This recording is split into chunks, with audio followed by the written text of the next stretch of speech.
जातीचे प्रमाणपत्र मिळवण्यासाठी अनेक खस्ता खाव्या लागतात, परंतु योग्य कागदपत्रांची पूर्तता केल्यास हे जातीचे प्रमाणपत्र लवकर मिळण्यास मदत होते।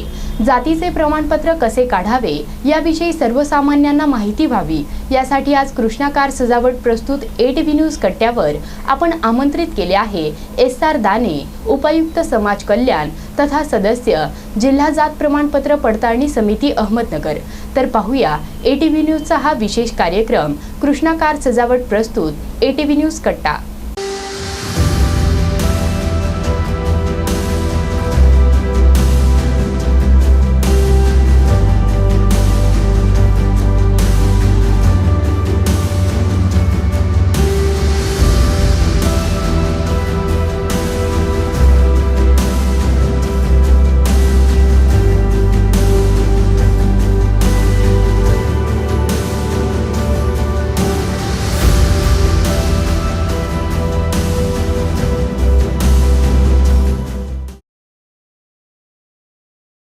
नमस्कार, ATV न्यूज कट्ट्यावरती आपलं स्वागत। कृष्णा कार सजावट प्रस्तुत ATV न्यूज कट्टा।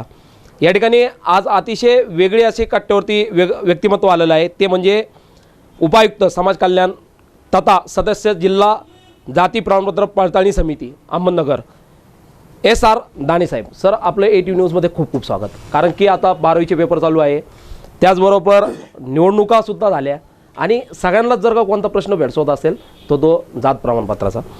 तर प्रथम मी तुम्ही कसं कार्य सुरू केलं त्याबद्दल जाणून घेऊ इच्छितो की कशी तुमची सर्व्हिस झाली त्या संदर्भात। माझी महाराष्ट्र लोकसेवा आयोगामार्फत 1998 मध्ये समाज कल्याण अधिकारी वर्ग 2 या पदावर नियुक्ती झाली। सुरुवातीला मी बीड या ठिकाणी माझ्या सेवेस सुरुवात केली।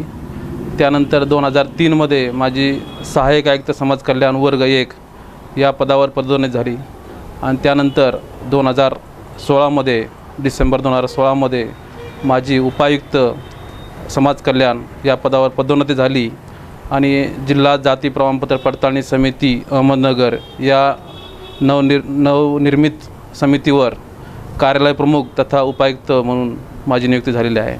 सर, आजच्या चर्चेचा आणि आजच्या कट्ट्याचा एक विशेष भाग म्हणजे आज माझे समाज कल्याण अधिकारी मुंशी सर सुद्धा या ठिकाणी आहे। ते सुद्धा काही प्रश्न आज या ठिकाणी उपस्थित करणार आहे। पहिले मी पूजापासून सुरुवात करतो। सर, महाराष्ट्र राज्यात एकूण किती मागास प्रवर्ग आहेत आणि हे केव्हापासून अस्तित्वात आले? महाराष्ट्र राज्यामध्ये एकूण 6 मागास प्रवर्ग आहेत। त्यामध्ये पहिला मागास प्रवर्ग आहे अनुसूचित जाती, दुसरा मागास प्रवर्ग आहे अनुसूचित जमाती, तिसरा मागास प्रवर्ग आहे विमुक्त जाती, चौथा मागास प्रवर्ग आहे भटक्या जमाती, पाचवा मागास प्रवर्ग आहे इतर मागास वर्ग आणि 6वा मागास प्रवर्ग आहे विशेष मागास प्रवर्ग। आता हे 6 मागास प्रवर्ग हे वेगवेगळ्या वेळी अस्तित्वात आलेले आहेत। पहिला जो मागास प्रवर्ग आहे अनुसूचित जाती, तर भारतीय राज्यघटनेमध्ये आर्टिकल 341 जे आहे त्यामध्ये अनुसूचित जाती ज्या आहेत ह्या नोटिफाय करण्याकरता राष्ट्रपतीला अधिकार प्रदान करण्यात आलेले आहेत आणि त्यानुसार अनुसूचित जाती हा प्रवर्ग 10 ऑगस्ट 1950 रोजी अस्तित्वात आला।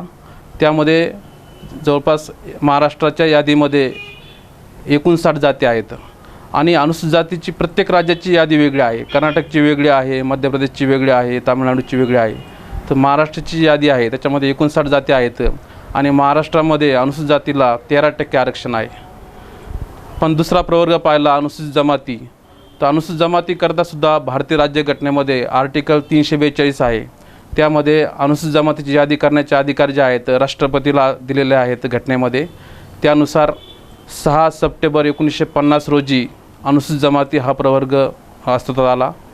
यामध्ये जवळपास 47 जाती आहेत आणि याचीसुद्धा अनुसूचित जमातीची यादी महाराष्ट्राची वेगळी आहे, तशीच इतर राज्यातसुद्धा वेगळी आहे आणि अनुसूचित जमातीकरता राज्यामध्ये 7% आरक्षण आहे। तिसरा जो प्रवर्ग आहे हा विमुक्त जाती हा प्रवर्ग आहे।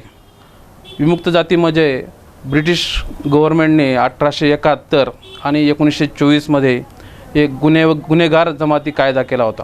म्हणजे त्या जातीमध्ये जन्मला की तो जन्मताच गुन्हेगार असं ब्रिटिश मानायचे आणि त्याच्यामध्ये त्यांनी कायद्यामध्ये जवळपास 13 ते 14 जाती नोटिफाय केल्या होत्या।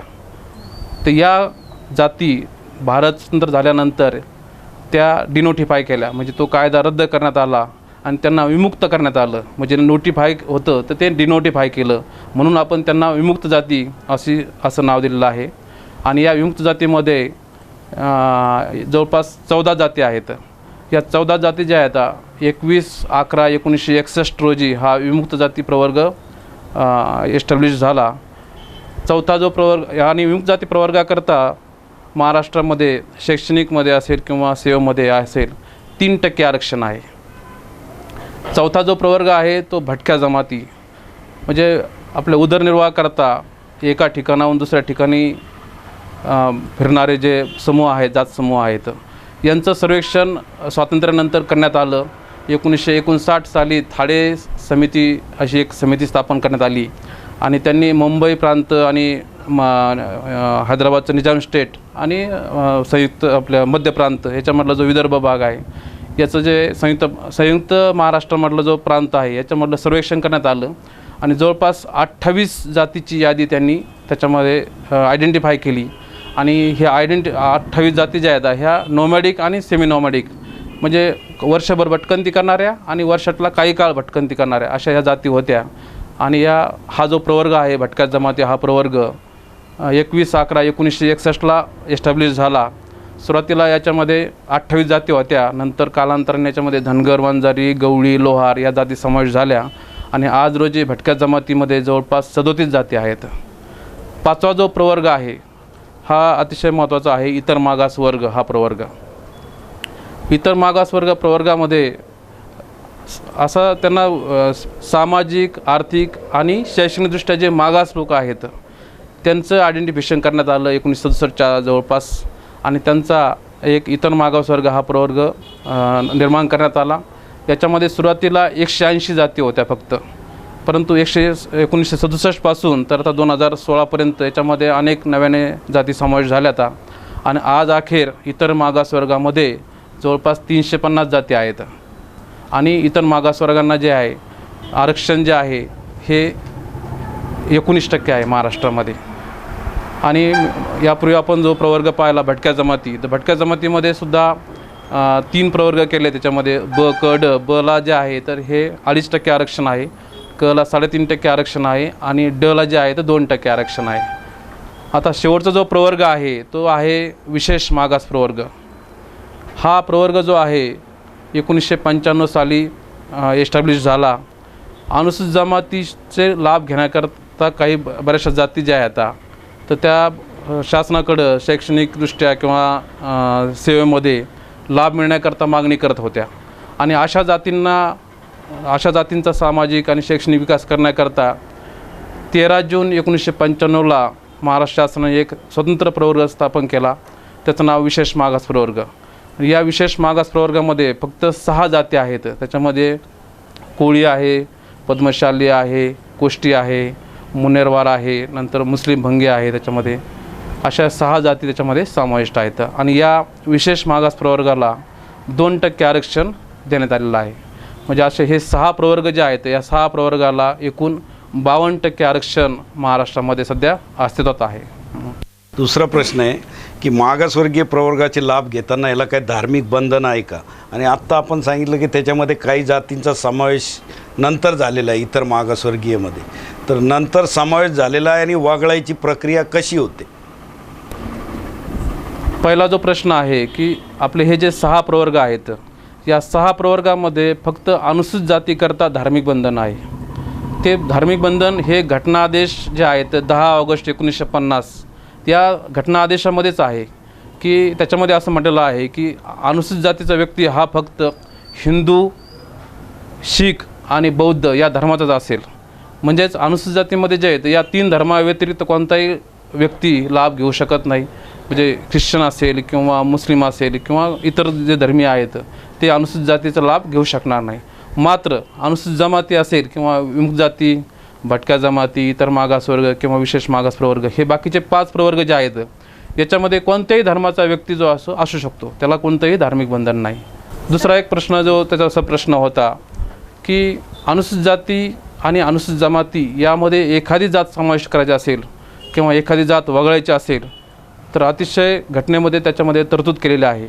घटनेचं कलम जे 341(2) आणि त्याच्यामध्ये अनुसूचित जातीकरता आणि घटनेचं कलम 342(2) हे अनुसूचित जमातीकरता, याच्यामध्ये एखादी जात समाविष्ट करायची किंवा वगळायची याचे अधिकार जे आहेत हे फक्त संसदेला आहेत, ते महाराष्ट्र शासनाला किंवा हायकोर्टाला किंवा सुप्रीम कोर्टाला नाहीत.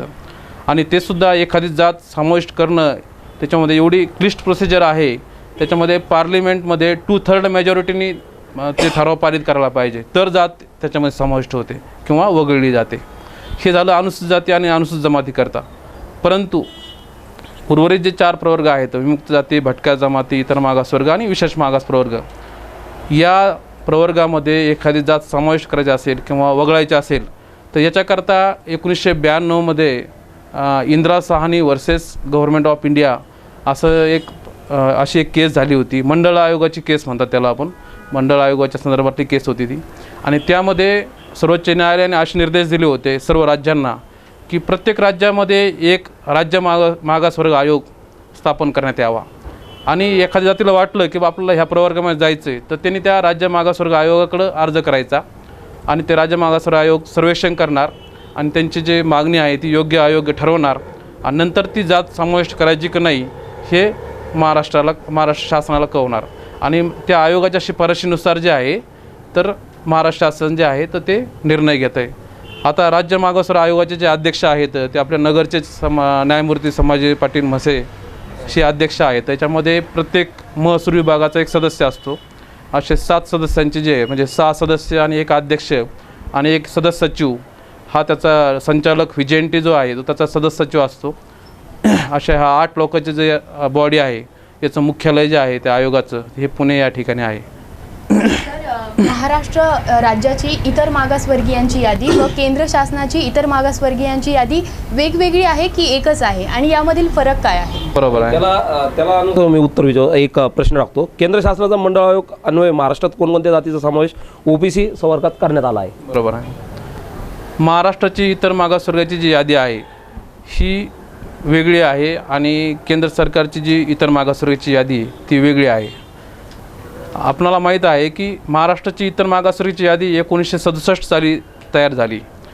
मात्र केंद्र सरकारने जे आहे इतर मागासवर्गाची यादी जी आहे ही 10 सप्टेंबर 1993 रोजी जे शासन निर्णय निर्गमित करून ती तयार केलेली आहे.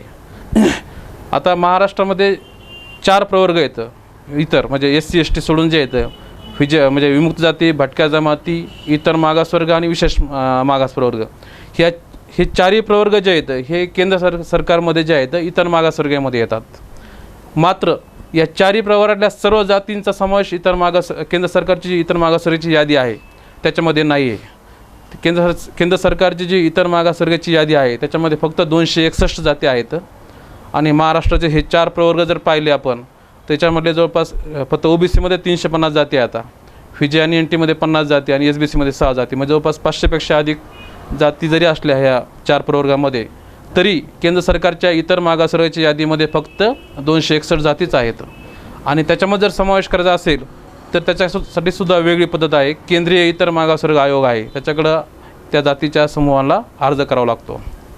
माझा एक प्रश्न आहे आणि तो अत्यंत ज्वलंत आहे आणि पालक आणि विद्यार्थ्यांसाठी आहे की आपल्याकडं पूर्वी शासनाने एक नियमावली केली होती की जातीचा दाखला तहसीलदार देत होते.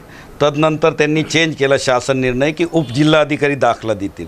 तर जर मी तहसीलदाराचा दाखला 15 वर्षापूर्वी काढलेला आहे तो आता ग्राह्य धरला जाईल का मला परत उपजिल्हाधिकाऱ्याचा नव्याने दाखला काढावा लागेल? बरोबर आहे. म्हणजे स्वातंत्र्यानंतर 1996 पर्यंत जातीचे प्रमाणपत्र देण्याचे अधिकार तहसीलदाराला होते, हे आपल्या सगळ्यांना माहीत आहे.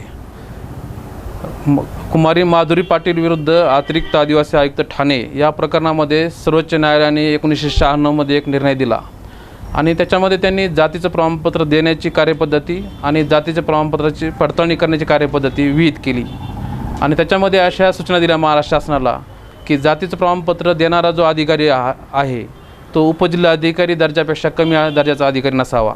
त्याच्यामुळे शासन निर्णय जो 3 जून 96 जे आहे त्यानुसार काय झालं की तहसीलदाराचे अधिकार काढून घेण्यात आले आणि ते अधिकार जे जातीचे प्रमाणपत्र देण्याचे अधिकार हे उपजिल्हाधिकारी यांना देण्यात आले. मात्र 3 जून 96 पर्यंत ज्यांनी तहसीलदाराचे जातीचे प्रमाणपत्र काढले आहेत त्यांना परत नव्याने जातीचे प्रमाणपत्र काढायचे गरज नाही. ते जातीचे प्रमाणपत्रसुद्धा आपण तपासतो आणि ते सुद्धा आज रोजी व्हॅलिड आहेत. सर, भारतीय राज्यघटनेमध्ये आरक्षणाबाबत कोणत्या अशा महत्त्वाच्या तरतुदी आहेत? आणि जर का आपण बघितलं आरक्षणाची टक्केवारी जी आहे ती वर्गनियक SC ST OBC इतर किती प्रमाण आहे त्याचं सर नेमकं? त्याचं प्रमाण जे आहे तर त्याचं प्रमाण महाराष्ट्रामध्ये 52% आहे. म्हणजे अनुसूचित जाती 13%, अनुसूचित जमाती 7%, विमुक्त जाती अ 3%, भटक्या जमाती ब 2.5%, भटक्या जमाती क 3.5%, भटक्या जमाती ड 2%, इतर मागासवर्ग 19% आणि विशेष मागास प्रवर्ग 2%. म्हणजे असं 52% जे आहेत आरक्षण आहे. आणि हे जे आरक्षण आहे तर हे 50%पेक्षा अधिक आहे. 1992 साली जे आहे सर्वोच्च न्यायालयाने असं नमूद केलं होतं इंदिरा साहनीच्या प्रकरणामध्ये की कोणत्याही राज्याचं जे आरक्षण आहे हे 50%पेक्षा अधिक असू नये. भारतीय राज्यघटनेमध्ये जे आहे ते कलम 15 आणि कलम 16 आणि कलम 46 जे आहेत आणि कलम 341 आणि 342 ही अतिशय महत्त्वाची कलमं जे आहेत हे आरक्षणाच्या संदर्भात आहेत. कलम 15 जे आहेत ते आपण काय म्हणतो की धर्म, जात, वंश, नंतर जन्म ठिकाण या ज्या बाबी आहेत किंवा लिंग यावरून 2 नागरिकांमध्ये आपल्याला भेदाभेद करता येणार नाही. परंतु हे 15(1) मध्ये नमूद केलं असलं तरी 15(4) जे आहे घटनेचं त्याच्यामध्ये असं म्हटलं आहे हे जरी वरचं खरं असलं तरी शैक्षणिक आणि सामाजिकदृष्ट्या जे मागास लोक आहेत विशेषतः अनुसूचित जाती आणि अनुसूचित जमाती यांच्याकरता जर शासनाला विशेष काही तरतूद करायची असेल तर त्याला ही जी तरतूद आहे म्हणजे त्यांना कोणी रोखू शकणार नाही. म्हणजे त्यांना ती तरतूद करता येईल. तसंच 16 जे आहे कलम 16 त्याच्यामध्ये असं म्हटलेलं आहे की बाबा राज्य सरकारच्या आणि केंद्र सरकारच्या ज्या सेवा आहेत याच्यामध्ये सर्व नागरिकांना समान संधी राहील असं 16(1) म्हणतं आहे. पण 16(4) जे आहे त्याच्यामध्ये तरतूद घटनाकारांनी अशी केलेली आहे की जे शैक्षणिकदृष्ट्या किंवा सामाजिकदृष्ट्या मागास आहेत विशेषतः अनुसूचित जाती आणि अनुसूचित जमाती तर यांच्याकरता जे आहेत राज्य सरकारला किंवा केंद्र सरकारला विशेष तरतुदी करता येतील. नंतर आर्टिकल 46 जे आहे घटनेतलं त्याच्यामध्ये असं म्हटलं आहे की ते डायरेक्टिव्ह प्रिन्सिपलमधलं एक प्रिन्सिपल आहे की राज्य हे शैक्षणिकदृष्ट्या आणि सामाजिकदृष्ट्या जे मागास लोक आहेत त्यांचं हितसंवर्धन करील आणि जे अनुसूचित जाती आणि अनुसूचित जमाती आहेत किंवा इतर मागासवर्गीय आहेत यांचं जे शोषण कोणी करत असेल तर त्यांच्या शोषणापासून त्यांचं संरक्षण करेल राज्य आणि केंद्र. अशा प्रकारचं डायरेक्टिव्ह प्रिन्सिपल आहे. नंतर 341 आणि 342 पाहिलं आपण की 341 हे अनुसूचित जातीकरता आहे, 342 हे जे आहे ते अनुसूचित जमातीकरता आहे. 330चं जे कलम आहे ते महत्त्वाचं आहे की याच्यामध्ये पार्लिमेंटमध्ये म्हणजे संसदेमध्ये जे आहे तर अनुसूचित जाती आणि अनुसूचित जमातीकरता राखीव जागा आहेत. 332 जे आहेत त्याच्यामध्ये विधानसभा ज्या आहेत विधानसभामध्ये अनुसूचित जाती आणि अनुसूचित जमातीकरता राखीव जागा आहेत. 335 जे आहे ते सुद्धा महत्त्वाचं आहे. केंद्र आणि राज्य सरकारच्या ज्या सेवा आहेत वर्ग 1 पासून तर वर्ग 4 यामध्ये जे आहे त्यामध्ये अनुसूचित जाती आणि अनुसूचित जमातीकरता आरक्षणाची तरतूद त्या ठिकाणी केलेली आहेत. तर ही जी कलमं जी आहेत ही अतिशय महत्त्वाची आहेत आरक्षणाच्या दृष्टीने. जात प्रमाणपत्राची विशेषतः पालकांना आणि विद्यार्थ्यांना अडचण अशी होती की उपजिल्हाधिकाऱ्याकडून जात प्रमाणपत्र मिळतं परंतु जात पडताळणी समितीकडून कधी काही त्रुटी असल्या तर फेटाळलं जातं. तर या जात पडताळणी समितीला घटनात्मक दर्जा आहे का? जर फेटाळलं तर आम्ही पालकांनी किंवा विद्यार्थ्यांनी कुणाकडे दाद मागायची? स्वातंत्र्यानंतर जवळपास 1947 पासून तर 1986-87 पर्यंत फक्त जातीच्या प्रमाणपत्राच्या आधारेच आपण सर्व मेजर आणि मायनर लाभ जे आहेत ते देत होतो. परंतु 1980च्या नंतर असं निदर्शनास आलं की जे बिगर मागासवर्गीय व्यक्ती आहेत हे जे आहेत हे खऱ्या मागासवर्गाचा जे लाभ आहेत ते घेत आहेत आणि अशा ह्या म्हणजे बिगर मागासवर्गीय व्यक्तींना खऱ्या मागासवर्गाचे जे लाभ आहेत तर ते घेण्यापासून प्रतिबंध करण्याकरता जे आहेत शासनाने 1986-87 मध्ये सर्वप्रथम संपूर्ण महाराष्ट्र राज्याकरता एक जाती प्रमाणपत्र पडताळणी समिती स्थापन केली. त्याच्यामध्ये सुरुवातीला कसं होतं की फक्त इंजिनिअरिंग आणि मेडिकल जे आहेत या ठिकाणी बोगस प्रमाणपत्र निदर्शनं आले. त्याच्यामुळं सुरुवातीच्या काळामध्ये फक्त इंजिनिअरिंग आणि मेडिकल किंवा महाराष्ट्र लोकसेवा आयोगामार्फत जे वर्ग 1 आणि वर्ग 2चे अधिकारी निवड होतात तर त्यांचंच फक्त जात पडताळणी केलं जायचं. वर्ग 3 किंवा वर्ग 4चं काही केलं जात नव्हतं. आणि 1986 पासून तर 1994पर्यंत जे आहे तर ही एकच समिती होती राज्यामध्ये. परंतु नंतर अभ्यासक्रमाची संख्या वाढली, नंतर वर्ग 1 वर्ग 2च्या ऐवजी वर्ग 3 वर्ग 4ला सुद्धा जात पडताळणी करणं बंधनकारक केलं गेलं. आणि त्याच्यानंतर मग 1994मध्ये प्रत्येक महसूल विभागाला एक अशा 6 समित्या झाल्या. त्या 6 समितीच्या पुन्हा 2006मध्ये 15 समित्या झाल्या आणि 2016मध्ये आता पुन्हा 36 समित्या झाल्या. आता जिल्हाधिकारी दाखला दिला आणि पडताळणी समितीने तो फेटाळला, तर पालकांनी आणि त्या विद्यार्थ्यांनी काय करायचं? तर जात प्रमाणपत्र पडताळणी समिती जी आहे तर त्याला जिल्हा न्यायालयाचे अधिकार आहेत समितीला ॲज अ होल. तर समितीने दिलेल्या निर्णयाच्या विरोधात जे आहे तर शासनाकडं किंवा जिल्हा न्यायालयात किंवा सेशन कोर्टामध्ये कुठेही अपील करता येत नाही. फक्त घटनेच्या आर्टिकल 226 आणि 227 अंतर्गत फक्त माननीय उच्च न्यायालयामध्ये जे आहे तर सदर विद्यार्थ्याला दाद मागता येते. पण एक असं होतं सर की मी सरांचाच प्रश्नाला एक अनुसरून एक विचारतो की काही शाळेमध्ये विद्यार्थी आणि त्यांना जातीचं प्रमाणपत्र पाहिजे म्हणून ज्यावेळेस शाळेमध्ये ॲडमिशन होतं किंवा तो जेव्हा 4थीतून 5वी जातो किंवा 5वीतून 6वी जातो त्यावेळेस मागितलं जातं. त्यावेळेस काही पालकांना हीच भीती वाटते की कुठं व्हेरिफिकेशनसाठी तिकडं नाशिकला, आता समजा नगरला झालं ती गोष्ट वेगळी, परंतु कुठं जायचं आणि ते कुठंतरी घाबरतात आणि ते म्हणतात जाऊन ते आम्हाला ओपनमध्ये ठेवा. म्हणजे जी त्यांची खरी हे आहे ते घेत नाही, म्हणजे त्यांना फॅसिलिटी आहे ती फॅसिलिटीपासून ते वंचित राहतात फक्त काही गोष्टीमुळे. आता समजा एखादं उदाहरण द्यायचं तर आता मुन्नेर समाजाचं घ्या किंवा मुन्नेरवाले, हे जो वाद आहे तो वाद अनेक दिवसापासून चालू आहे. परंतु काही जणांकडं ते त्यांच्या शाळेच्या दाखल्यावर आहे ते आहे, परंतु नगरला त्यांना दाखले भेटत नव्हते किंवा इतर जिल्ह्यातसुद्धा दाखले भेटत नाही. त्याचं कारण काय वाटतं तुम्हाला आणि त्यांनी काय करावं? नाही, जो खरा मागासवर्गीय आहे त्यांनी सक्षम अधिकाऱ्याकडून जातीचं प्रमाणपत्र प्राप्त करायला पाहिजे आणि जी समिती आहे त्या जिल्ह्याकरता त्या समितीकडून जातीचं वैधता प्रमाणपत्र प्राप्त करून घ्यायला पाहिजे. परंतु 10वीपर्यंत जातीचं प्रमाणपत्र पडताळणीची आवश्यकता भासत नाही. 10वीच्या नंतर जे आहे तर 12वीच्या नंतर साधारणतः इंजिनिअरिंग किंवा मेडिकल या अभ्यासक्रमाकरता जो प्रवेश घ्यायचा आहे त्या ठिकाणी ज्या राखीव जागा असतात त्या ठिकाणी प्रवेश घ्यायचा असेल तरच जातीच्या प्रमाणपत्राची पडताळणीची गरज भासते. परंतु आता आपण जो प्रश्न उपस्थित केला की मुन्नेरवार आणि मुन्नेरवारलू, तर मुन्नेरवारलू ही जी जात आहे जमात आहे ही अनुसूचित जमातीमध्ये आहे आणि मुन्नेरवार जी आहे ही विशेष मागास प्रवर्गामध्ये आहे. तर आपण ज्या जातीचे आहोत, आपण कोणत्या जातीचे आहोत हे आपल्याला माहीत असते. तर आपली जात कोणत्या प्रवर्गामध्ये आहे हे आपण पाहून आपण त्या जातीचं प्रमाणपत्र प्राप्त करायला पाहिजे आणि नंतर व्हॅलिडिटी जी आहे तर यथावकाश ज्यावेळेस आपल्याला त्याची गरज भासेल त्यावेळेस आपण व्हॅलिडिटी करून घ्यायला पाहिजे. परंतु त्यावेळेस जर का एखाद्याकडे दाखला नसेल तर त्याला 50 वर्षापूर्वीचे पुरावे मागतात. आता 50 वर्षानंतरचे पुरावे लोकांनी आणायचे कुठून हा एक प्रश्न आहे. त्यासाठी काय उपाययोजना? कारण की असं ऐकलं होतं आम्ही की पंचनामे केले जाते, परंतु तसं काही होता नाही, तेच नाही, डायरेक्ट फेटाळून देतात आणि घरी जा म्हणतात.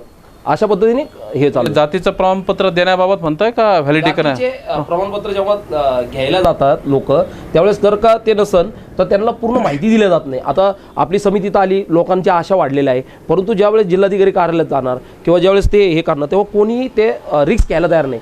डायरेक्ट म्हणतात 50 वर्षापूर्वीचा एखादा पुरावा द्या. त्या अनुषंगानेच मी एक ॲडिशन, फक्त थोडंसं ॲडिशन करतो की शासनाची नियमावली अशी आहे की SCला जर पडताळणी करायची तर 1950चे पुरावे लागतात. VJNT वगैरे असले तर 1961चे पाहिजे, OBC असले तर 67चे पाहिजे. आता समजा एक गरीब समाजातला माणूस आहे, शेड्यूल कास्टच आहे, समजा शेड्यूल कास्टच्या ह्याच्यामध्ये इलिटरसी किती प्रमाणात आहे आपल्याला सांगायला नको, ड्रॉपआउट किती, तो 1950चे पोट भरायला तो मायग्रेट होतो, कुठं कुठं जातो, 50चे कागदपत्र कसे ठेवणार तो? मग याच्यासाठी तुमची काय उपाययोजना? नाही, 1950 पूर्वीचे पुरावे सर्व जातीसाठी पाहिजेत हा अतिशय भ्रम आहे. जात प्रमाणपत्र पडताळणीमध्ये आपण प्रामुख्याने 2 बाबी पाहतो. तो म्हणजे मानवी तारखेला जो आहे तो व्यक्ती किंवा त्याचे वडील किंवा आजोबा आहेत हे महाराष्ट्र राज्याचे रहिवासी आहेत काय, आणि दुसरी बाब पाहतो आपण की तो त्या जातीचा आहे काय. तर पहिलं जे अट सांगितली मी तुम्हाला की मानवी तारखा म्हणजे काय की ज्या तारखेला तो प्रवर्ग एस्टॅब्लिश झाला, अस्तित्वात आला, आपण सुरुवातीला सांगितलं त्याप्रमाणे. म्हणजे अनुसूचित जाती आणि अनुसूचित जमाती जे आहेत 1950ला आले, VJNT जे 1961ला आले आणि इतर मागासवर्ग जे आहेत, इतर मागासवर्ग आणि विशेष मागास प्रवर्ग या दोन्हीसाठी मानवी तारीख जी आहे 13/10/67 अशीच आहे. तर या तारखेला जे आहे तर तो व्यक्ती महाराष्ट्राचा रहिवासी पाहिजे व्हॅलिडिटी मिळण्यासाठी. हे बऱ्याच लोकांना माहीत नाही.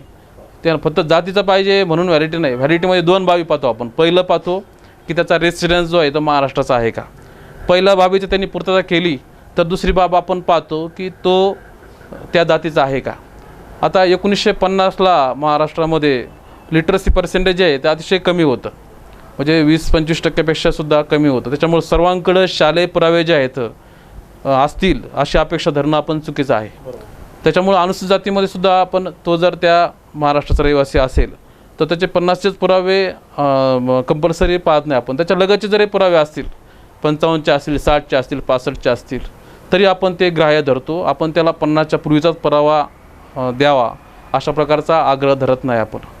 आणि ज्या प्रकरणामध्ये समितीला संशय आहे किंवा उमेदवारांनी सादर केलेले जे पुरावे आहेत हे पर्याप्त नाही आहेत तर अशा प्रकरणासाठी जे आहेत समितीकडे एक पोलीस उपाधीक्षक आणि एक पोलीस निरीक्षक असे पदं आहेत. तर अशा अतिशय कमी प्रकरणामध्ये आपण त्यांच्यामार्फत चौकशी करतो जे संशयास्पद प्रकरण आहेत असे, आणि त्या प्रकारे चौकशी करून त्यांचं गृह चौकशी करतो. ते पंचनामा करतात, गावातल्या लोकांचे जबाब घेतात आणि सर्वंकष चौकशी अहवाल समितीला सादर करतात. आणि त्या चौकशी अहवालाच्या आधारे आपण समिती जातीचे प्रमाणपत्र पडताळणी बाबत निर्णय घेते. सर, उपजिल्हाधिकारी तथा सक्षम अधिकारी यांनी दिलेले जातीच्या प्रमाणपत्राची पडताळणीची गरज का भासते? मी सांगतो तुम्हाला की स्वातंत्र्यानंतर मी सांगितलं की 1986पर्यंत त्यावेळेस तर जातीचे प्रमाणपत्र देण्याचे अधिकार तहसीलदार यांना होते. तर तहसीलदारांनी दिलेले जातीचे प्रमाणपत्र हे सर्व ठिकाणी चालत होतं, म्हणजे शैक्षणिक कामासाठी, नोकरीसाठी, इलेक्शनसाठी सगळ्या ठिकाणी ते चालायचं. परंतु 1980च्या नंतर हे बिगर मागासवर्गीय जे व्यक्ती आहेत हे खऱ्या मागासवर्गाचे लाभ घेण्यास मोठ्या प्रमाणात सुरुवात झाली आणि हे महाराष्ट्र शासनाच्या निदर्शनास आलं. आणि त्यामुळं शासनाने 86-87मध्ये एक राज्यस्तरीय जाती प्रमाणपत्र पडताळणी समिती सुरू केली. आता जातीचं प्रमाणपत्र देताना जे आहे तर प्रायमा फेसिया जे आहे पुरावे पाहिले जातात.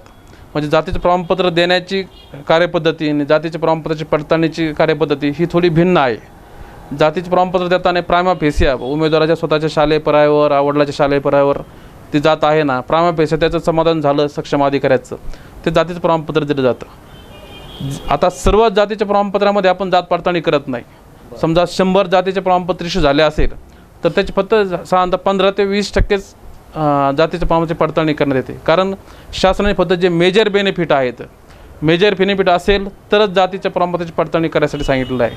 उदाहरणार्थ शैक्षणिक प्रकरणामध्ये जे आहे तर जे इंजिनिअरिंग, मेडिकल जे व्यावसायिक अभ्यासक्रम आहेत, आर्किटेक्चर असेल, फार्मसी असेल, त्या ठिकाणी प्रवेश घ्यायचा असेल तर आरक्षित जागेवर प्रवेश घ्यायचा असेल तर त्या ठिकाणी जात पडताळणी गरज आहे. परंतु मॅट्रिक पूर्व करता जे आहे, पहिली 10वी करता किंवा आर्ट कॉमर्स याचं करता किंवा BSc करता जात पडताळणीची आवश्यकता नाही. दुसरी आवश्यकता कशासाठी आहे की शासनाने जे आहे तर शिक्षण फी प्रतिपूर्ती योजना काढलेली आहे. तर त्याच्यामध्ये शासन जे आहे तर शिक्षण फी प्रतिपूर्ती करते. अशा प्रकरणामध्ये सुद्धा जात पडताळणी आपण करतो. म्हणजे मला सांगायचा उद्देश हा आहे की सर्वच जातीच्या प्रमाणपत्राचे पडताळणी समिती करत नाही. ज्या ठिकाणी शासनाने सांगितलं की या ठिकाणी अत्यावश्यक आहे त्याच ठिकाणी फक्त जातीच्या प्रमाणपत्राची पडताळणी केली जाते. साहेबाच्या अनुषंगानेच एक प्रश्न आहे की साहेबांनी सांगितलं आता की उपजिल्हाधिकारी लेवलचा अधिकारी जातीचा दाखला देतो, त्याची पडताळणी समिती करते. परंतु हे फक्त जात पडताळणी समित्या हे काय महाराष्ट्र राज्यापुरत्याच सीमित आहे का? भारतात सर्वत्र आहेत का समित्या? भारतात इतर राज्यामध्ये तर असं पाहण्यात आलं की ते सक्षम अधिकारी देतो, मग व्हॅलिडिटी कमिट्या फक्त राज्यालाच लागू आहे का महाराष्ट्राला? बरोबर आहे. एकदम महत्त्वाचा प्रश्न सरांनी 1994मध्ये कुमारी माधुरी पाटील विरुद्ध अतिरिक्त आयुक्त जे आहेत तर त्या प्रकरणात निर्णय देताना सर्वोच्च न्यायालयाने जो निर्णय दिलेला आहे त्याच्यामध्ये म्हणजे मार्गदर्शक सूचना ज्या आहेत ह्या सर्व राज्यांना दिलेल्या आहेत. म्हणजे भारतामध्ये जेवढे काही राज्य आहेत या सर्व राज्यांना जे आहेत हे मार्गदर्शक सूचना दिलेल्या आहेत. कारण सर्वोच्च न्यायालयाचं असं म्हणणं होतं की बाबा बोगस प्रमाणपत्राच्या आधारे जर कोणी आरक्षणाचा लाभ जर घेतला तर ते घटनेशी फ्रॉड आहे, तो म्हणजे घटनेवर फ्रॉड आहे तो. त्याच्यामुळं कुणीही चुकीच्या व्यक्तींनी त्या आरक्षणाचा लाभ घेऊ नये असं सर्वोच्च न्यायालयाची इच्छा होती आणि त्यानुसार त्यांनी सर्व राज्यांना सूचना दिल्या होत्या. परंतु सर्वच राज्यामध्ये जाती प्रमाणपत्र पडताळणी समित्या नाही. आता महाराष्ट्र जे आहेत महाराष्ट्रामध्ये 1986-87पासून जात पडताळणी समित्या आहेत, परंतु काही राज्यामध्ये जात पडताळणी समित्या नाही आहेत. ज्या जातीच्या प्रमाणपत्राबाबत तक्रार होईल तेवढ्याच प्रकरणापुरतं जिल्हाधिकारी जे आहेत त्या प्रकरणाची चौकशी करतात आणि निर्णय देतात. पण ते फक्त जिल्हा अधिकारी लेवलवर हो. मला एक स्पष्ट प्रश्न विचारायचा की महाराष्ट्र राज्याने अत्यंत पुरोगामी असल्यामुळे प्रामाणिकपणे निर्णय घेतला की सत्यता पडताळून त्याची जात पडताळून फायदा द्यायचा, परंतु इतर राज्यात जर हा मायग्रेट झाला तर तो सक्षम अधिकारी उपजिल्हाधिकाऱ्याचा दाखला घेऊन तो त्याचा बेनिफिट घेऊ शकेल. तर महाराष्ट्र राज्याच्या पालकांच्या अपत्यावर किंवा त्या विद्यार्थ्यांवर हा अन्याय आहे काय? नाही, सांगतो मी तुम्हाला की आरक्षणाचे लाभ घेण्यासाठी तुम्ही राज्य हे फार महत्त्वाचं आहे, म्हणजे तुमचं नेटिव्ह प्लेस फार महत्त्वाचं आहे. तुम्ही महाराष्ट्र राज्यामध्ये अनुसूचित जातीमध्ये आहात आणि कर्नाटकमध्ये गेल्यानंतर तुम्हाला अनुसूचित जातीचे लाभ मिळणार नाहीत. तुम्ही फक्त महाराष्ट्र राज्याच्या संबंधातच फक्त अनुसूचित जातीमध्ये आहेत. म्हणजे तुम्ही कॅटेगरी आणि ते लँड हे दोन्ही महत्त्वाचे आहेत. म्हणजे इथला अनुसूचित जातीचा व्यक्ती कर्नाटकमध्ये जाऊन किंवा तामिळनाडूमध्ये जाऊन SCचे लाभ घेऊ शकत नाही. त्या ठिकाणी जर तो गेला तर त्या ठिकाणी त्याला खुल्या प्रवर्गातून त्याला कंटेस्ट करावं लागेल किंवा लढावं लागेल त्याला किंवा स्पर्धा करावी लागेल. सर, सद्यस्थितीतील सामाजिक न्याय विभागातील जात प्रमाणपत्र पडताळणी समित्यांची संख्या जी आहे ती किती आहे? सद्यस्थितीत सामाजिक न्याय विभागांतर्गत जे आहेत SC, VJNT, OBC, SBC हे जे 5 प्रवर्ग आहेत हे सामाजिक न्याय विभागांतर्गत येतात आणि अनुसूचित जमाती हा जो प्रवर्ग आहे हा आदिवासी विकास विभागांतर्गत येतो. तर सामाजिक न्याय विभागाच्या प्रत्येक जिल्ह्याकरता अशा 36 समित्या राज्यामध्ये आहेत 21 नोव्हेंबर 2016 पासून, आणि त्याचप्रमाणे आदिवासी विकास विभागाच्या जवळपास 8 समित्या राज्यामध्ये सध्या कार्यरत आहेत आणि त्या काय प्रत्येक जिल्ह्याला अजून झालेलं नाही. तर 4-5 जिल्ह्याकरता 1 समिती आहे. अहमदनगर जिल्ह्याकरता जी आहे तर ती नाशिकला समिती आहे अनुसूचित जमातीची. जातीचे प्रमाणपत्र पडताळणीसाठी अर्ज करण्याची काय पद्धत आहे? उदाहरणार्थ MPSCला लागलेला जो कोणी विद्यार्थी असेल सिलेक्ट झाला तर त्यांनी करायचं का MPSC पाठवल? विद्यार्थी समजा 11वी-12वीचा सायन्स फॅकल्टीला जाईल इंजिनिअरिंग किंवा वैद्यकीय अभ्यासक्रमासाठी, तर त्यांनी कॉलेजमार्फत द्यायचं का वैयक्तिक द्यायचं? इलेक्शनला मी उभा राहिलो तर मी वैयक्तिक द्यायचं का जिल्हा अधिकारी पाठवतील निवडणूक निर्णय अधिकारी? याचं कायद्यानुसार काय? आपल्याकडे 4 प्रकारची प्रकरणं जात पडताळणी समितीकडे येतात. पहिला प्रकार असा आहे की शैक्षणिक प्रकरणं, दुसरा प्रकार आहे सेवाविषयक प्रकरणं, तिसरा प्रकार आहे निवडणूक विषयक प्रकरणं आणि चौथा प्रकार जो आहे तो इतर प्रयोजनाकरता. आता शैक्षणिक जे प्रकरणं आहेत तर शैक्षणिक प्रकरणं आणि सेवाविषयक प्रकरणं जे आहेत यांना जे आहेत सर्वप्रथम CCVIS म्हणजे caste certificate verification information system नावाची एक वेबसाईट आहे बार्टीची. तर त्या वेबसाईटवर जाऊन तुम्हाला अगोदर रजिस्ट्रेशन करून ऑनलाईन अर्ज भरावा लागतो आणि ऑनलाईन अर्ज भरल्यानंतर त्याची प्रिंट काढून त्याच्यासोबत आवश्यक डॉक्युमेंट देऊन ते जात पडताळणी समितीकडे दाखल करावं लागतात. मात्र निवडणूक प्रकरणासाठी आणि इतर प्रकरणासाठी जे आहे तर ऑनलाईन अर्ज भरायची आवश्यकता नाही. त्यांनी डायरेक्ट मॅन्युअली अर्ज भरायचा आणि जात पडताळणी समितीकडे जे आहे तो दाखल करायचा. आणि जात पडताळणी समितीला तिथं एक नागरी सुविधा केंद्र स्थापन केलेलं आहे. त्या ठिकाणी एक नाममात्र फी घेऊन हे 4ही प्रकारची प्रकरणं जे आहेत हे दाखल करून घेतली जातात.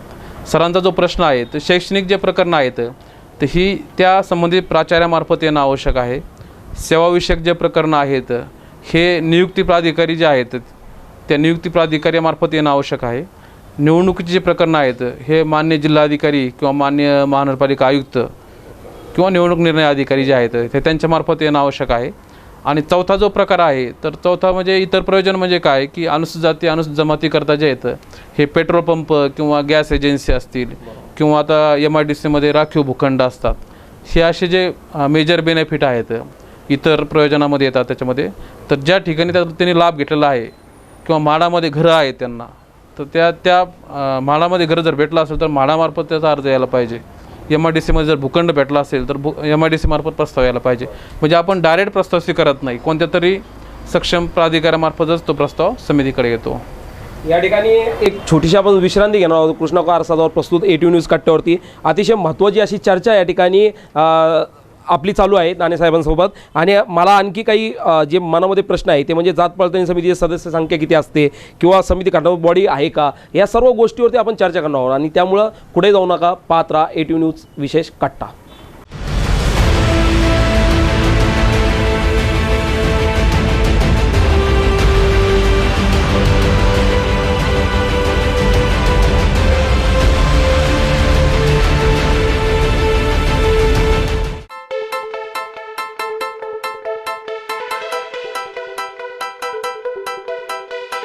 आला आहे ट्रेंड कार फॅशनचा. आपली कार सजवा मनासारखी,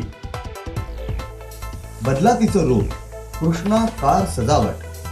झोपडी canteen, Nagar Manmad road, Savedi, Ahmednagar. Mobile 997536 46 12 88 88 85 66 88. नगरमधील नामांकित सनी इलेक्ट्रॉनिक्सच्या अभूतपूर्व यशानंतर परभाणे परिवार पदार्पण करत आहे Nikhil electronics and home appliances मध्ये सर्व प्रकारच्या इलेक्ट्रॉनिक गृहोपयोगी वस्तूंसाठी. नगरमधील अतिभव्य अद्ययावत दालन Nikhil light house and home appliances. ठिकाण निखिल लाईट हाऊस, 4040 मैदान आड, महाजन गल्ली, अहमदनगर. Landline number 0241 247 0002.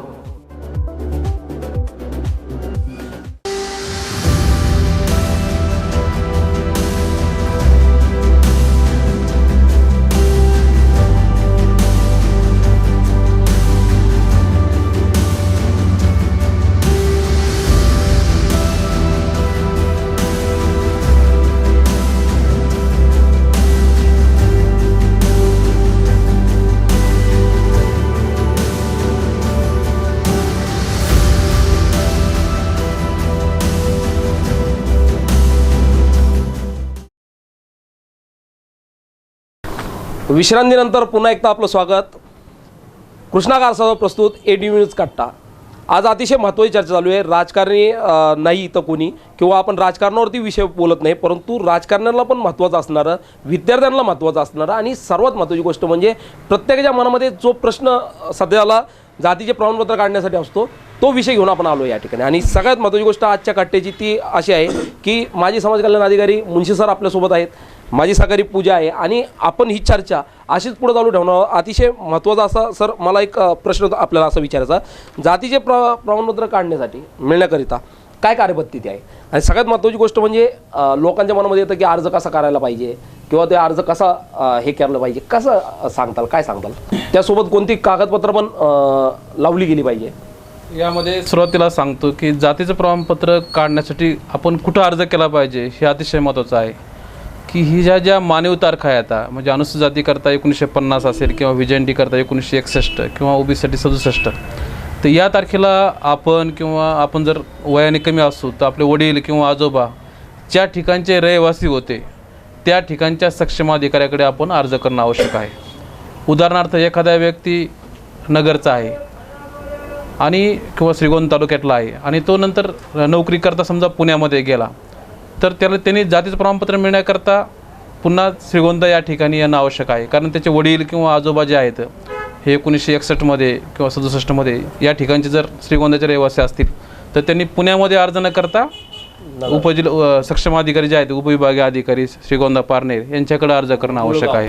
म्हणजे मूळ गाव जे आहे आपलं त्या ठिकाणी अर्ज करणं आवश्यक आहे. ही अतिशय सगळ्यात महत्त्वाची गोष्ट आहे. कारण कायद्यामध्ये असं नमूद केलं आहे की मानवी तारखेला ज्या ठिकाणचा निवास आहे त्या ठिकाणच्या अधिकाऱ्यांनी दिलेल्या प्रमाणपत्राशिवाय इतर अधिकाऱ्यांनी दिलेलं प्रमाणपत्र जर असेल तर ते व्हॅलिड नाही किंवा ते ग्राह्य धरलं जाणार नाही. ही अतिशय महत्त्वाची तरतूद त्या 2012च्या नियमामध्ये आहे. जातीचे प्रमाणपत्र मिळण्याकरता जो अर्ज आहे तर तो नियम जे आहेत तर नमुना नंबर 1 मध्ये त्यांनी अर्ज करायचा आहे सक्षम अधिकाऱ्याकडं. म्हणजे तहसील ऑफिसमध्ये जे सेतू केंद्र असतं तर तहसीलदाराकडे अर्ज केल्यानंतर ते उपविभागीय जे अधिकारी आहेत त्यांच्याकडे ते पाठवतात आणि त्याच्यासोबत जे आहेत त्या अर्जासोबत नमुना नंबर 1च्या अर्जासोबत नमुना नंबर 2 आणि नमुना नंबर 3 हे 2 शपथपत्र असतात. म्हणजे ह्या 3 बाबी अतिशय महत्त्वाच्या आहेत. नमुना नंबर 1, नमुना नंबर 2 आणि नमुना नंबर 3. आणि याशिवाय जे आहेत या अर्जदाराचा स्वतःचा प्राथमिक शाळा सोडा दाखला किंवा प्रवेश उतारा आणि वडिलाचा प्राथमिक शाळेचा दाखला किंवा वडिलाचा प्राथमिक शाळेचा प्रवेश उतारा हे असे बेसिक डॉक्युमेंट जर आपण दिले तर सक्षम अधिकारी जे आहेत जातीचे प्रमाणपत्र निर्गमित करतात.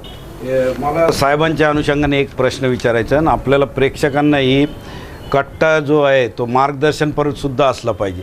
तर माझ्या मनात जो प्रश्न घोळतो ते बहुतेक प्रेक्षकांच्या मनात किंवा जे कट्ट्याचा कार्यक्रम पाहत त्यांच्या मनात सुद्धा असेल. आपण आत्ता सांगितलं की मानीव तारीख, हे मानीव तारीख काय आहे?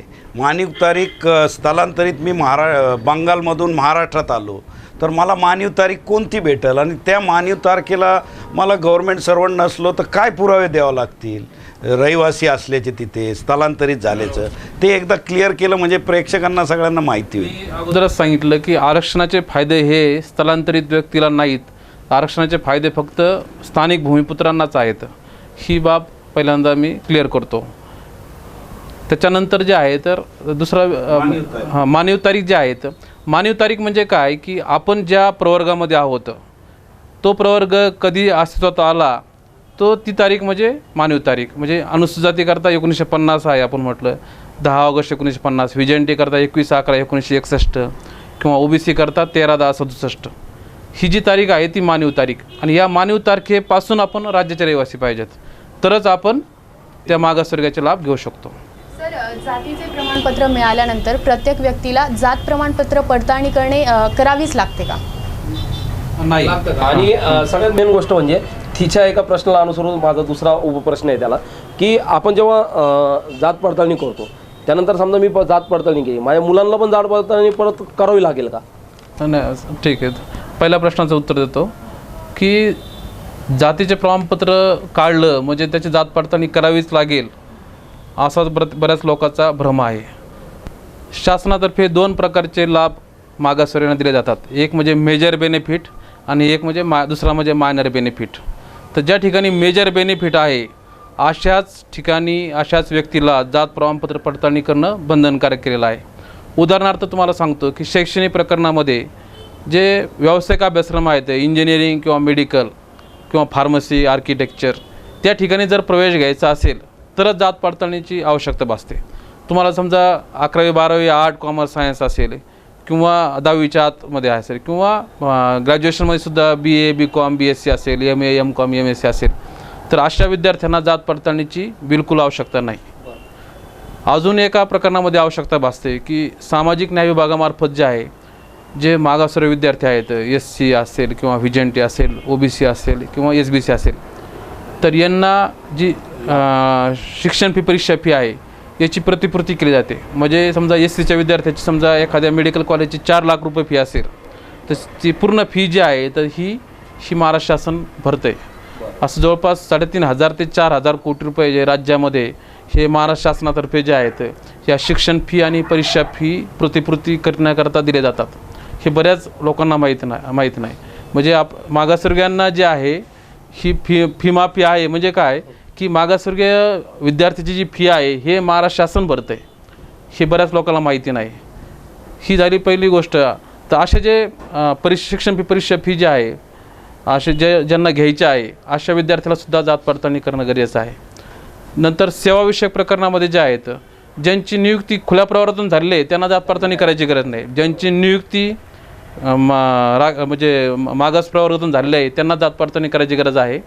समजा एखादा व्यक्ती इतर मागासवर्गीयाचा आहे, त्याची नियुक्ती खुल्या प्रवर्गातून झाली आणि इतर मागासवर्गीयांना रिझर्वेशन इन प्रमोशन नाही तर त्या व्यक्तीला जात पडताळणी करायची बिलकुल गरज नाही. नंतर निवडणुकीमध्ये सुद्धा जे लोक निवडून येणार आहेत त्यांना जात पडताळणीची आवश्यकता आहे. जे लोक निवडणुकीला उभे राहिले नाहीत किंवा जे लोक निवडणुकीला पराभूत झालेत त्यांना निवडणूक होण्याआधी करावं लागते का? नाही, निवडणूक होण्यापूर्वी फक्त त्यांना जात पडताळणीचा प्रस्ताव दाखल करावा लागतो आणि जी पावती मिळते जात पडताळणी समितीकडून ती नामनिर्देशन पत्रासोबत जोडावं लागते. आणि जे लोक निवडून येतील त्यांनाच फक्त जात पडताळणी जे आहे तर 6 महिन्याच्या आत जात पडताळणी करून व्हॅलिडिटी सर्टिफिकेट सादर करावं लागतं. आपण अनेक वेळा बघितलं, समजा आपल्या नगरचाच महानगरपालिकेचा विषय घेतला तर जात पडताळणी ते करून आणतात, इथं लावतात आणि त्यानंतर पुन्हा ते प्रकरण त्या तिकडं केल्यानंतर ते डुप्लिकेट आहे किंवा हे असं समोर येतं. याचं काय नेमकं? जे तरतुदी आहेत हे अगोदर आता निवडणुकीला उभा राहण्याकरता म्हणजे ग्रामपंचायत असू द्या, पंचायत समिती असू द्या किंवा जिल्हा परिषद असू द्या, ह्या ग्रामीण स्थानिक स्वराज्य संस्था किंवा नगरपंचायती, नगरपालिका, महानगरपालिका, ह्या शहरी स्थानिक स्वराज्य संस्था याच्यामध्ये निवडणुकीला उभा राहण्याच्या अगोदर जे जात पडताळणीची गरज नाही. फक्त प्रस्ताव द्यायला पाहिजे त्यांनी आणि निवडून आल्यानंतर त्यांनी 6 महिन्याच्या आत व्हॅलिडिटी करायचं आणि सर्टिफिकेट जे आहे ते निवडणूक निर्णय अधिकाऱ्याकडे किंवा जिल्हाधिकाऱ्याकडे सादर करायचं आहे. त्याच्यामुळे अगोदर करायची गरज नाही. पण साहेब एक थोडासा मी मुद्दाहून त्या विषयावर येतो कारण की तो विषय याच्यासाठी महत्त्वाचा मला वाटतो की काही ठिकाणी असं होतं की 6 महिन्याची जी मुदत दिलेली आहे त्याच्याऐवजी जर का असं होऊ शकत नाही का की निवडणुकीला तो उभा राहिल्याच्या अगोदर त्यांनी घ्यायला पाहिजे. कारण याचं कारण काय की 6 महिन्यानं त्यांनी घ्यायचं आणि जर का ते मंजूर नाही झालं तर परत त्या ठिकाणी निवडणुका, परत सरकारचा खर्च, परत त्या सगळ्या गोष्टी येतात. त्यापेक्षा हे निवडणुकीच्या आधीच घेतलं तर विषय संपतो ना. नाही, बरोबर कारण आहे. अनेक ठिकाणी परत निवडणुका झाल्या, तो फार सगळा जनतेवर येतो, जनतेचे पैसे परत त्याच्यामध्ये लागतात, परत सगळा घोडाबाजार होतो, सर्व काय आपल्याला माहिती आहे. असा विषय नको व्हायला बा. नाही, ही आपलं म्हणणं बरोबर आहे, पण ही धोरणात्मक बाब आहे.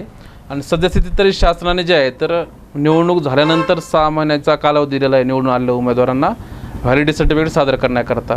अगोदर सर्वच उमेदवारांना जात पडताळणी करण्याची सध्या तरी गरज नाही आहे. सागरच्या अनुषंगाने एक प्रश्न विचारायचा आहे की तो माझ्या मनात घोळतोय आणि तो राजकारणाच्या सगळ्यांच्याच मनामध्ये घोळतोय की व्हॅलिडिटी कमिटीला आपण म्हणाला घटनात्मक अधिकार आहेत. व्हॅलिडिटी कमिटीच्या विरुद्ध जर निर्णय हे करायचा असला, मागायची असेल दाद, तर हायकोर्टातच तुम्हाला जावं लागतं. परंतु असे काही प्रश्न आहे नगरच्या नगरसेवकांचे काही की ते प्रश्न असे आहेत की इथं व्हॅलिडिटी कमिटीने व्हॅलिडिटी दिलेली आहे त्याला, हायकोर्टाने परत ते हायकोर्टात गेले विरोधक त्यांचे आणि परत ते रिव्हिजनला तुमच्याकडे आले. तर हे तुमच्याकडे आल्यावर परत तुम्ही ABCD तपासणी करणार आहे का परत तुम्ही त्याच याला तुमच्या निर्णयाला स्टिकअप राहाल किंवा तुमच्या निर्णयाच्या विरुद्ध निर्णय द्याल? याला फार वेळ लागतो. याच्याबद्दल आपलं काय? जिल्हा जाती प्रमाणपत्र पडताळणी समिती जी आहे ही काय घटनात्मक बॉडी नाही, ही संविधानिक बॉडी आहे. म्हणजे सन 2001चा जो अधिनियम क्रमांक 23 आहे या कायद्यानुसार स्थापन झालेली जी आहे ही समिती आहे. आता सरांनी जो प्रश्न उपस्थित केला की एखाद्या अर्जदाराला जातीचं व्हॅलिडिटी प्रमाणपत्र मिळाल्यानंतर त्याचा विरोधक जो आहे तर तो हायकोर्टामध्ये चॅलेंज करतो आणि माननीय उच्च न्यायालयाला जर असं वाटलं की बाबा हे व्हॅलिडिटी सर्टिफिकेट इश्यू करताना समितीने प्रॉपर प्रोसिजर फॉलो केलेलं नाही तर ते रिकन्सिडरेशनसाठी किंवा रिव्ह्यू करता पुन्हा ते समितीकडे पाठवतं. परंतु पुन्हा समितीकडे आल्यानंतर त्याच्यामधलं जे मेरिट आहे ते मेरिट तपासूनच समिती निर्णय देते. त्याच्यामध्ये पहिलाच निर्णय कायम राहील किंवा पहिल्या निर्णयाच्या पेक्षा वेगळा निर्णय होईल हे जोपर्यंत आपण त्याच्यामधलं मेरिट पाहत नाही तोपर्यंत आपल्याला त्याच्यामध्ये काही भाष्य करता येणार नाही. जात प्रमाणपत्र पडताळणी करण्याकरता अर्जासोबत कोणकोणती कागदपत्रे किंवा पुरावे हे सादर करणे आवश्यक आहे? जात जी आहे ती वडिलाकडून येते.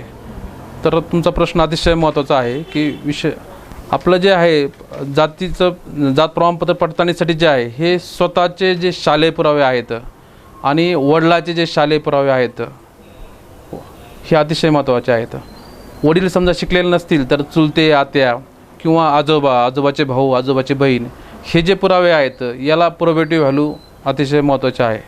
बऱ्याचशा महिला उमेदवार ज्या आहेत ज्या लग्न झालेल्या आहेत ह्या नवऱ्याकडचे डॉक्युमेंट सादर करतात. तर नवऱ्याकडचं कोणतंही डॉक्युमेंट समिती स्वीकारत नाही. किंबहुना जातीचं प्रमाणपत्र जे आहे महिलांचं हे कायद्यामध्ये असं नमूद केलेलं आहे की हे त्याच्यामध्ये वाईफ ऑफ हा शब्दच नाही आहे, डॉटर ऑफ आहे. म्हणजे एखाद्या महिला उमेदवाराने जे आहे तिच्या वडिलाकडचे पुरावे देऊन माहेरकडच्या नावाने जातीचं प्रमाणपत्र प्राप्त करणं आवश्यक आहे. आणि जात पडताळणीसाठी महिला उमेदवाराने वडिलाकडचे पुरावे देणं आवश्यक आहे, नवऱ्याकडचे पुरावे देण्याची बिलकुल आवश्यकता नाही. म्हणजे एकंदरीत अर्जदाराला जे आहे तर हे त्याच्या वडील, चुलते आत्या किंवा आजोबाचे भाऊ, आजोबाची बहीण यांचे शालेय आणि महसुली पुरावे सादर करावे लागतात. सर, अर्ज केल्यानंतर किती कालावधी लागतो जातीची प्रमाणपत्राची पडताळणी करण्यासाठी आणि ते कधीपर्यंत वैध प्रमाणपत्र अर्जदाराला मिळतं? हा अतिशय महत्त्वाचा प्रश्न आहे की बऱ्याच लोकांची अशी धारणा आहे की जात पडताळणी समितीकडे गेल्यानंतर वर्ष भेटत नाही, 2-2 वर्ष भेटत नाही. आणि यापूर्वीचा अनुभव पाहता त्यांची धारणा योग्य पण आहे. परंतु आता शासनाने 21 नोव्हेंबर 2016 पासून 36 समित्या स्थापन केल्या आहेत आणि प्रत्येक जिल्ह्याला जे आहे आता एक समिती स्थापन केली आहे. त्याच्यामुळे आता वर्कलोड जो आहे अतिशय विभागला गेलेला आहे आणि प्रत्येक समितीला वर्कलोड कमी आहे. त्याच्यामुळे कायद्यामध्ये प्रत्येक समितीला जे आहे तर प्रकरण निकाली काढण्यासाठी 3 महिन्याचा कालावधी दिलेला आहे. आणि जे प्रॉब्लेमॅटिक प्रकरणं आहेत त्याच्यामध्ये अजून अतिरिक्त 3 महिन्याचा कालावधी समितीला मिळतो कायद्यानुसार. म्हणजे जे सर्वसाधारणतः ज्या प्रकरणामध्ये पर्याप्त पुरावे आहेत अशा प्रकरणामध्ये 3 महिन्याच्या आत व्हॅलिडिटी सर्टिफिकेट मिळायला पाहिजे. आणि ज्या प्रकरणामध्ये पुरावे नाहीत, ज्या प्रकरणामध्ये गृह चौकशी करणं गरजेचं आहे, अशा प्रकरणामध्ये 6 महिन्याच्या आत व्हॅलिडिटी सर्टिफिकेट मिळायला पाहिजे. आता आपले नगरचे जे प्रकरण नाशिकमध्ये गेलेले होते 6,000च्या आसपास काहीतरी असतं, ते वर्ग झाले का आता इकडे? 21 नोव्हेंबर 2016च्या पूर्वी नगर जिल्ह्याकरता नाशिक या ठिकाणी समिती होती. तर ज्या अर्जदाराने 21 नोव्हेंबर 16 पूर्वी नाशिक समितीकडे प्रकरण दाखल केले होते आणि जे अर्जदार नगर जिल्ह्याचे रहिवासी आहेत, अशा सर्व अर्जदाराची जी प्रकरणं आहेत आता नगर समितीकडे हस्तांतरित झालेले आहेत. त्याच्यामुळे अशा अर्जदारांनी आता नाशिक समितीकडे जाण्याची गरज नाही. अशा अर्जदारांनी आता नगर समितीकडे पाठपुरावा करणं आणि चौकशी करणं गरजेचं आहे. सर, अर्जदाराचे जातीचे प्रमाणपत्र अवैध किंवा रद्द ठरवले तर त्यानंतर त्या अर्जदाराविरोधात कोणती कारवाई केली जाते? समिती ज्या आहेत त्यांच्याकडे जे प्राप्त झालेले अर्ज आहेत त्याच्यामध्ये एकतर व्हॅलिडिटी सर्टिफिकेट इश्यू करते किंवा जे जातीचे प्रमाणपत्र ज्या प्रकरणामध्ये पुरावे नाहीत किंवा जे बोगस आहेत अशा प्रकरणामध्ये समिती जे जातीचे प्रमाणपत्र रद्द ठरवते आणि लेखी आदेश पारित करतात. तर कायद्यामध्ये अशा तरतुदी आहेत, त्याच्यामध्ये कलम 7 मध्ये जे आहेत समिती जे आहेत त्याचं जातीचं मूळ प्रमाणपत्र जे आहे हे रद्द म्हणजे कॅन्सल करते आणि जप्त करते. नंतर कलम 10(1) आणि 10(2) नुसार त्यांनी जो लाभ घेतलेला आहे जातीच्या प्रमाणपत्राच्या आधारे, म्हणजे विद्यार्थी असेल त्यांनी समजा प्रवेश घेतला असेल मेडिकलला तर तो प्रवेश रद्द होतो. त्यांनी समजा नियुक्ती मिळवली असेल वर्ग 1 किंवा वर्ग 2 वर्ग 3 या पदावर तर त्याची नोकरी जाते. किंवा एखादा उमेदवार जो आहे तर तो निवडणुकीमध्ये सदस्य म्हणून निवडून आला असेल अनुसूचित जातीच्या जागेवर किंवा ओबीसी जागेवर किंवा अध्यक्ष असेल एखादे नगराध्यक्ष वगैरे तर त्याचं पद तात्काळ जातं त्या ठिकाणी. म्हणजे ज्या तारखेला त्याचं इनव्हॅलिड होतं त्या दिवसापासून त्याचं पद जे आहे ते ताबडतोब जातं. मला एक प्रश्न विचारायचा आणि महत्त्वाचा तो याच्यासाठी आहे की समिती 3 लोकांची राहते. ॲडिशनल कलेक्टर अध्यक्ष राहतात, उपायुक्त आपण त्याचे सदस्य आहात आणि संशोधन अधिकारी जो राहतो तो सचिव आहे. तर या तिघांनी मिळून जर काही त्रुटी असल्या तर संबंधिताला बोलवतात, त्याच्या पालकांना, त्याच्या विद्यार्थ्यांना. तर त्यावेळेस त्याची मुलाखत घेत असताना त्यांना काय अशी मुलाखत त्याच्या चालीरीती, संस्कृती, त्याची भाषाशैली, त्याचे लग्नाचे कसे लग्नाचे टाईप्स आहे त्याची कुटुंब पद्धती काय, सांस्कृतिक बाबी या विचारात घेतात काय? हा नंबर 1चा प्रश्न. नंबर 2चा प्रश्न असा आहे की दक्षता समित्या ज्या तुमच्या अंडर आहेत या दक्षता समित्या काय पाहतात संबंधित विद्यार्थ्यांचं? पहिला जो प्रश्न आहे की सर्वोच्च न्यायालयाने जे 1996 मध्ये जो निर्णय दिला त्याच्यामध्ये त्यांनी जात प्रमाणपत्र पडताळणीची जी कार्यपद्धती विहित केलेली आहे त्याच्यामध्ये त्यांनी असं नमूद केलं आहे की अर्जदाराचे जे शालेय पुरावे आहेत, विशेषतः प्राथमिक शाळेचे जे पुरावे आहेत त्याला हायेस्ट प्रोबेटिव्ह व्हॅल्यू आहेत. म्हणजे ज्यावेळेस ते पुरावे तयार होतात त्यावेळेस त्याला काही माहीत नसतं की आपला फायदा घ्यायचा आहे किंवा नाही. त्याच्यामुळे शालेय पुरावे जे आहेत त्या पुराव्यांना इतर पुराव्यापेक्षा अतिशय महत्त्व दिलेलं आहे. त्याच्यामुळं समिती जी आहे सर्वसाधारणतः मुलाखतीमध्ये जे आहेत त्याचे शालेय पुरावे काय आहेत, त्याच्या वडिलाचे शालेय पुरावे काय आहेत, आजोबाचे शालेय पुरावे काय आहेत या बाबी तपासते. आणि पर्टिक्युलरली काही जातीबाबत त्यांची मातृभाषा कोणती आहे, त्यांचे अंतिम संस्कार कसे केले जातात, विवाह पद्धती कशी आहे या बाबीसुद्धा समिती जी आहे तर खात्री करते. आपला दुसरा जो प्रश्न आहे पोलीस निरीक्षक दक्षता पथक, तर पोलीस निरीक्षक दक्षता पथकाकडे सर्वच प्रकरणं जात नाहीत. ज्या प्रकरणामध्ये पुरावे नाहीत किंवा ज्या प्रकरणं संशयास्पद प्रकरणं आहेत अशा प्रकरणं आपण अतिशय फक्त 5% प्रकरणं त्यांच्याकडे पाठवतो. आणि मग अशा प्रकरणामध्ये त्यांनी त्या अर्जदार ज्या गावामध्ये राहतोय त्या गावामध्ये जाऊन त्यांनी सादर केलेले पुरावे, शालेय पुरावे जे आहेत ते बरोबर आहेत का, त्या शाळेमध्ये जाऊन त्यांनी ते पाहायचं आहे की मूळ प्रवेश संग्राम रजिस्टरला की हा मूळ प्रवेश संग्राम रजिस्टरला जी नोंद आहे तीच नोंद त्यांनी पुराव्यामध्ये दिलेली आहे का. वडिलाचे सुद्धा शालेय पुरावे व्हेरीफाय करणं आवश्यक आहे. गावातले जे प्रतिष्ठित नागरिक आहेत, पोलीस पाटील असतील किंवा सरपंच असतील किंवा इतर, तर यांचं जे म्हणणं विचारात घेऊन तो कोणत्या जातीचा आहे याबाबत जबाब घेऊन त्याचा एकंदरीत त्याच्या घरी चौकशी करून त्याची वंशावळी काय आहे तर या गृह आणि शालेय चौकशी अशी दोन्ही प्रकारची चौकशी जी आहेत हे पोलीस निरीक्षक यांनी करणं अपेक्षित आहे. आणि त्यांनी त्याचं मत द्यायचं नाही की हा कोणत्या जातीचा आहे का हा कोणत्या जातीचा नाही, फक्त त्यांनी ज्या फॅक्ट्स आहेत फॅक्ट्स नमूद करायच्या आणि ते कमिटीला द्यायच्या आणि मग कमिटी त्याच्यावर मेरिटवर निर्णय घेते. सर, इतर राज्यातून महाराष्ट्र राज्यात स्थलांतरित झालेल्या व्यक्तींना मागासवर्गीयांचे फायदे व जात वैधता प्रमाणपत्र मिळते का? मी सुरुवातीला सांगितलं की महाराष्ट्रामध्ये मागासवर्गीयाचे लाभ घेण्यासाठी जे आहेत इथला रहिवासी असणं मस्ट आहे. म्हणजे स्थानिक भूमिपुत्र असेल तरच महाराष्ट्रामध्ये तो आरक्षणाचे लाभ घेण्यास पात्र आहे.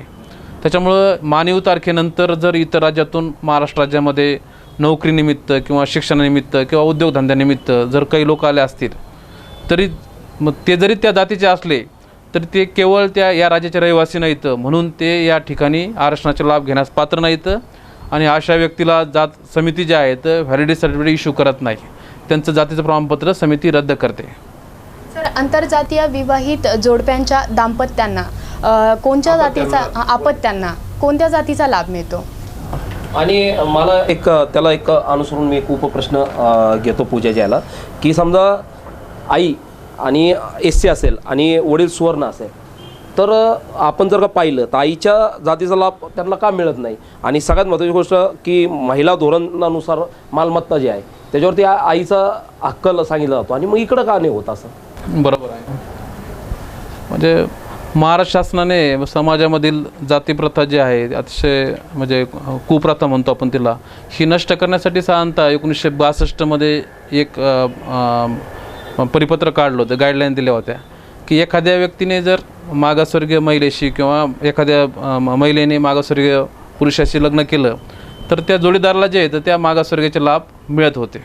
नागरी हक्क संरक्षणा कायद्याअंतर्गत अशा तरतुदी होत्या.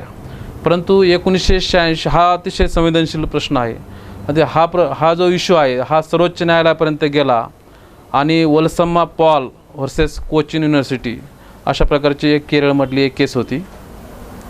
तर त्या केसमध्ये सर्वोच्च न्यायालयाने असा एक रूल केला की भारतामध्ये पितृसत्ताक सिस्टीम आहे आणि त्याच्यामुळं वडिलाची जी जात आहे तीच जात त्या मुलाला येणार. त्याच्यामुळं वडील जर फॉरवर्ड कास्टचे असतील आणि आई जर राखीव प्रवर्गातील असेल तर त्या मुलांना जे आहे तर कोणतेही लाभ मिळणार नाहीत. परंतु वडील जर राखीव प्रवर्गातले असले, आई जर फॉरवर्ड कास्टमधले असली तर मुलांना मात्र सर्व राखीव प्रवर्गाचे लाभ मिळतील. म्हणजे 1996 नंतर महाराष्ट्र शासनाने तसा शासन निर्णयसुद्धा 1999 निर्गमित केला आणि त्यानुसारच मुलांना जे आहेत वडिला जातीचे फायदे मिळतात. परंतु 2010 नंतर रमेश भाई नायका नावाची एक प्रकरण सर्वोच्च न्यायालयामध्ये गेलं आणि त्याच्यामध्ये सर्वोच्च न्यायालयाने आता वेगळा व्ह्यू घेतलेला आहे. त्याच्यामध्ये त्यांनी फक्त वडिलाची जात मुलाला द्यायचं एवढ्या म्हणजे हा काय म्हणतो सर्वांना हा एकच नियम लागून लाभ देता येणार नाही असं त्याच्यामध्ये त्यांनी भूमिका घेतली. आणि त्यांनी असं म्हटलं की आपण आरक्षणाचे लाभ का देतो की त्याच्यामध्ये त्याने जे चटके सहन केले असतात विषमतेचे किंवा आर्थिक परिस्थितीचे म्हणून त्याला शैक्षणिक आणि सामाजिक त्याचा विकास व्हावा म्हणून आपण त्याला लाभ देतो. तर एखाद्या प्रकरणामध्ये समजा वडील जे आहेत फॉरवर्ड कास्टचे आहेत आणि आई जी आहे तर ही राखीव प्रवर्गातली आहे आणि अशा दाम्पत्याचा मुलगा जर समजा ते विभक्त झाले काही कारणामुळं आणि तो मुलगा जो आहे तो आईकडे राहिला आणि अगदी लहानपणापासून त्याचं जे म्हणजे काय म्हणतो अपब्रिंगिंग आहे पालनपोषण जे आहे अपब्रिंगिंग जे आहे हे आईने केलं आहे म्हणजे त्यांनी त्या सोसायटीचे किंवा त्या याचे सगळे चटके सहन केले आहेत. तर अशा प्रकरणामध्ये तुम्हाला प्रकरण परत्वे आणि दुसरा एक त्याने एक इश्यू त्याच्यामध्ये केला आहे की त्या सोसायटीने त्याला ॲक्सेप्ट केलेलं आहे बाबा जरी त्याचे वडील फॉरवर्ड कास्टचे होते पण आई त्या जातीची होती तर त्या जातीच्या समूहाने त्या मुलाला जे आहेत आपल्या जातीचं आहे म्हणून ॲक्सेप्टन्स जे आहे ते फार महत्त्वाचं आहे. ॲक्सेप्ट केलं असेल तर असं प्रकरण परत्वे त्याला त्या मुलाला जे आहे तर त्याचे लाभ मिळाला पाहिजे. तर अशा प्रकारची भूमिका सर्वोच्च न्यायालयाने जी आहे तर ती घेतलेली आहे. आणि जो अगोदर जो ठोकताळा होता की वडिलाचीच जात मुलाला येईल तर त्याला थोडा छेद देणारे निर्णय आता अलीकडच्या काळामध्ये सर्वोच्च न्यायालयाने दिलेले आहेत आणि ती अतिशय चांगली गोष्ट आहे असं मला वाटतं. चौकशी वगैरे होती का? चौकशी त्याच्यामध्ये सुद्धा गृह आणि शालेय चौकशी होते आणि त्याच्यामध्ये प्रकरण परत सर्वोच्च न्यायालयाने असं म्हटलं की तुम्ही असं एका चौकटीमध्ये बसू नका, तुम्ही प्रत्येक प्रकरणाचा तुम्ही अभ्यास करा. त्या मुलाची वाढ कोणत्या वातावरणात झालेली आहे, त्या मुलाला इतरांनी ॲक्सेप्ट केलेला आहे का, या सर्व बाबी विचारात घेऊन तुम्ही तो निर्णय दिला पाहिजे की त्या व्यक्तीला आरक्षणाचे लाभ द्यायचे किंवा नाही. आणि याच्यामध्ये सर्वोच्च न्यायालयाचा जो निर्णय आहे तो अतिशय म्हणजे वाचण्यासारखा निर्णय आहे. याच्यामध्ये जे रमेश भाई नायका जो प्रकरण आहे तो निर्णयसुद्धा सर्वांनी वाचायला पाहिजे. याच्यामध्ये अतिशय सूक्ष्म बाबीचा सर्वोच्च न्यायालयाने विचार केलेला आहे आणि तो निर्णय दिलेला आहे. नाही, कारण आपण पाहतो की आता अनेक जर का मुलं बघितले तर आईचं नाव दाखल्यावरती लावतात, शाळेचे जे दाखले त्याच्यावरती. आणि सगळ्यात महत्त्वाची गोष्ट म्हणजे आपण सांगितलं की त्याच्यासाठी चौकशी वगैरे होईल, परंतु काही काही जणांना काय होतं की जावं की नाही, प्रकरण तिथं टाकावं की नाही, कारण की ज्या वेळेस त्याला जर का एखादी अडचण येते त्यावेळेस तो ते प्रकरण तिथं घेऊन आला तर जसं तुम्ही सांगितलं की चौकशी समिती, पण ती चौकशी समिती किती दिवसामध्ये तो अहवाल तुमच्यापर्यंत देते समितीपर्यंत? म्हणजे जातीचं प्रमाणपत्र देण्यासाठी म्हणता का पडताळणीसाठी? त्याची जी जात पडताळणी होईल किंवा तो जर का तिथून त्यांनी दाखला घेतला, तुम्ही सांगितलं की ते वातावरणामध्ये वाढला का, हे सर्व तर ती चौकशी समिती बघत, परंतु ते चौकशी समितीचा अहवाल किती दिवसापर्यंत यायला पाहिजे? हे कशी अशी प्रकरणं जे हे अपवादात्मक प्रकरणं आहेत, तर अशा प्रकरणामध्ये 6 महिन्याच्या आत त्याला व्हॅलिडिटी सर्टिफिकेट मिळाला पाहिजे. आणि त्याच्या अनुषंगाने पहिल्या प्रश्नाच्या अनुषंगाने अजून एक सांगतो, त्याच्यामध्ये वलसमा पालमध्ये असं एक म्हटलं होतं की जात जे आहे हे बाय बर्थ तुम्हाला मिळते, ते ती म्हणजे तुम्हाला धर्मांतरामुळं किंवा तुम्ही दत्तक गेल्यामुळं किंवा इंटरकास्ट मॅरेज केल्यामुळं म्हणजे ह्या दुय्यम कारणामुळं ती बदलणार नाही असं सर्व. त्या घेतलेल्या मुलाला नाही, दत्तक घेतल्या मुलाला जे आहे तर त्याचे मूळचे जे पालक आहेत त्याची कोणती जात होती ती जात त्याला मिळेल. एखाद्या मुलाला पाळणा घरातून घेतलं, हां नाही, पाळणा घरातून घेतला असेल आणि त्याचे वडील कोण आहेत किंवा माहिती नाही, तर मग त्याला मागासवर्गाचे कोणते लाभ मिळणार नाही त्याला. अनलेस त्याचे आई वडील कोण आहेत हे ट्रेस होत नाही तोपर्यंत त्याला मागासवर्गाचे लाभ मिळू शकत, त्याला त्यांनी ओपनचे लाभ नाही. समजा मी आहे आणि मला समजा एखादा मुलगा आवडला ह्याच्यातला आपलं आणि मला मुलं बाळ नाही आहे, मी तिथून जर का तो मुलगा लहानपणीच म्हणजे जो बाळ आहे त्या बाळालाच मी घेतलेलं आहे आणि तो माझ्याजवळ वाढला, माझ्याजवळ मोठा झाला, तर त्याला त्याचं काय भविष्य? नाही, त्याच्यामध्ये काय आहे की दत्तक घेण्यापूर्वी त्या मुलाची जी जात होती तीच जात तिची कायम राहते. दत्तक घेतल्यानंतर जे पालक आहेत त्याची जात त्याला लागत नाही. मी खरंच आज अभिनंदन करतो ATVचं आणि विशेषतः उपायुक्त संजय दाने यांचं, कारण हा कट्टा म्हणजे एक सामाजिक प्रबोधन करणारा कट्टा झालेला आहे. माझा एकच प्रश्न आहे आणि प्रेक्षकांनी सगळ्यात महत्त्वाचं तुम्ही जी माहिती दिली की मातृसत्ताक आणि पितृसत्ताक पद्धती, याच्यामध्ये आजपर्यंत बऱ्याच लोकांना माहिती नाही. कितीतरी आपण म्हटलं अपवादात कुटुंब आहे, कितीतरी डिवोर्स फॅमिली आहे, विभक्त झालेले आहे आणि आईकडं मुलं राहतात, परंतु त्यांना आईच्या राखीव संवर्गाचा फायदा मिळत नाही. तर आजच्या चर्चेच्या अनुषंगाने त्या विभक्त कुटुंबांनासुद्धा याचा फायदा मिळेल. माझा शेवटचा एकच प्रश्न आहे की क्रिमिलियरचा दाखला आणि उत्पन्नाचा दाखला हे दोन्ही आवश्यक आहे का त्यापैकी एक असला तरी चालेल? नॉन क्रिमिलियर ही जी संकल्पना आहे ही 1992 पासून इंदिरा साहनीच्या प्रकरणापासून सुरू झाली. म्हणजे इतर मागासवर्गीयमधले किंवा व्हिजेंटी मधले जे जे सुधारलेले लोक आहेत त्यांना आरक्षणाचा लाभ घेण्यापासून प्रतिबंध करण्याकरता क्रिमिलियर ही संकल्पना आली. आणि जे ठराविक उत्पन्नाच्या आत जर असेल तरच तुम्हाला त्या आरक्षणाचा लाभ घेता येईल, याच्याकरता जे आहे नॉन क्रिमिलियर ही संकल्पना आली. आता नॉन क्रिमिलियर प्रमाणपत्र बरेचसे पालक काढतात, तर मी सर्व पालकांना सांगू इच्छितो की नॉन क्रिमिलियर प्रमाणपत्राचा उपयोग जो आहे फक्त आरक्षणाचा लाभ घेण्यापुरता आहे. म्हणजे इंजिनिअरिंगला समजा राखीव जागा असतील किंवा मेडिकलला राखीव जागा असतील किंवा इतर व्यावसायिक अभ्यासक्रम राखीव जागा असतील तर त्या ठिकाणी प्रवेश घेतला की त्या नॉन क्रिमिलियर प्रमाणपत्राचं महत्त्व संपलं. परंतु त्या ठिकाणी जर आपल्याला शिक्षण फीचा फायदा घ्यायचा असेल तर त्यासाठी नॉन क्रिमिलियर प्रमाणपत्राची गरज नाही. त्या ठिकाणी तुम्हाला उत्पन्नाचं प्रमाणपत्र जे आहे तर ते पालकाच्या उत्पन्नाचं प्रमाणपत्र काढावं लागतं आणि त्याच्यामध्ये फक्त पहिल्याच वर्षी उत्पन्नाचं प्रमाणपत्र काढायचं आहे. म्हणजे इंजिनिअरिंगचा 4 वर्षाचा अभ्यासक्रम आहे तर पहिल्यांदा जो गेला की त्या वर्षी त्यांनी उत्पन्नाचं प्रमाणपत्र काढलं एकदा की त्याला पहिल्या वर्षीचा लाभ मिळेलच, परंतु त्यानंतर पुढे 4 वर्ष म्हणजे मध्ये त्याचं उत्पन्न जरी वाढलं तरी त्याला तो लाभ जो आहे तो कंटिन्यू राहणार आहे. तर ही बाब बऱ्याच लोकांना माहिती नाही, तर या निमित्ताने सांगतो. आणि आता जिल्हास्तरीय जात पडताळणी समिती आपल्या जिल्ह्यामध्ये स्थापन झालेली आहे, तर आपण येत्या 2 महिन्याच्या कालावधीमध्ये आपण लोकांना ॲश्युरन्स देणार आहोत की लेखी स्वरूपात आपण देणार आहोत की बा तुम्ही आज जर प्रकरण दाखल केलं तर तुम्हाला व्हॅलिडिटी सर्टिफिकेट मिळण्याची जी अपेक्षित तारीख आहे तीसुद्धा आपण लोकांना देणार आहोत. आणि कमीत कमी कालावधीमध्ये नगर जिल्ह्यातील मागासवर्गीय लोकांना जातीचं व्हॅलिडिटी प्रमाणपत्र मिळेल यासाठी जिल्हास्तरीय जात पडताळणी समिती जी आहेत येत्या काळामध्ये प्रयत्नशील राहणार आहेत. आणि समितीच्या म्हणजे नाशिकला समिती असताना बऱ्याच लोकांना जे आहे ते स्वतः करायचे नाही, याला सांगायचे त्याला सांगायचे. तर माझी सर्व पालकांना विनंती आहे की ज्या विद्यार्थ्याचं प्रकरण आहे तर त्यांनी स्वतः समितीकडे यायचं आणि चौकशी करायची आहे. याला सांग तेव्हा त्याला सांग, या एजंटाला सांग त्या एजंटाला सांग, असं करून आपली फसवणूक होऊ शकते. आपण स्वतः समितीच्या कार्यालयात यायचं आहे आणि चौकशी करायची आहे आणि समितीचे अधिकारी जे आहेत आपल्याला मार्गदर्शन करण्यासाठी त्या ठिकाणी सदैव तत्पर आहेत, अशी मी या कार्यक्रमाच्या निमित्ताने आपल्याला ग्वाही देऊ इच्छितो.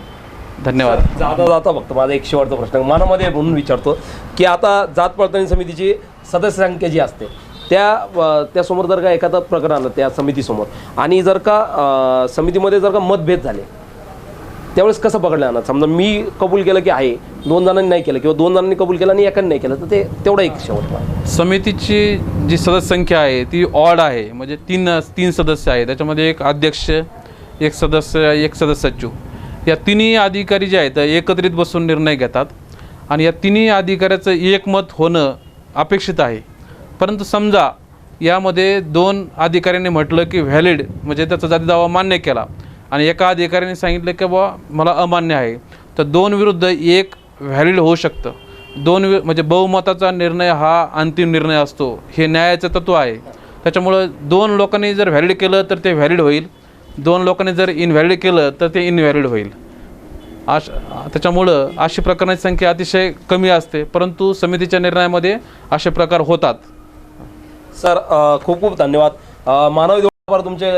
मी जेवढे आभार मानले तेवढे कमी आहे, कारण की जे विद्यार्थी आहे त्या विद्यार्थ्यांना अतिशय महत्त्वाची अशी माहिती आपल्या माध्यमातून या ठिकाणी चालली आहे. आणि आपण आजचा जो कट्टा आहे तो कट्टा एक वेगळ्या पद्धतीने केला, कारण की आपण पाहिलं या ठिकाणी उपायुक्त जे आहेत समाज कल्याण विभागाचे तथा सदस्य आहेत जिल्हा जाती प्रमाणपत्र पडताळणी समितीचे, ते या ठिकाणी आले आणि विद्यार्थ्यांना अतिशय महत्त्वाची जी माहिती पाहिजे होती जात पडताळणीविषयी ती त्यांनी या ठिकाणी आपल्यासमोर ठेवली. कुठेही जाऊ नका, पात्रा ATV न्यूज विशेष ATV न्यूज कट्टा.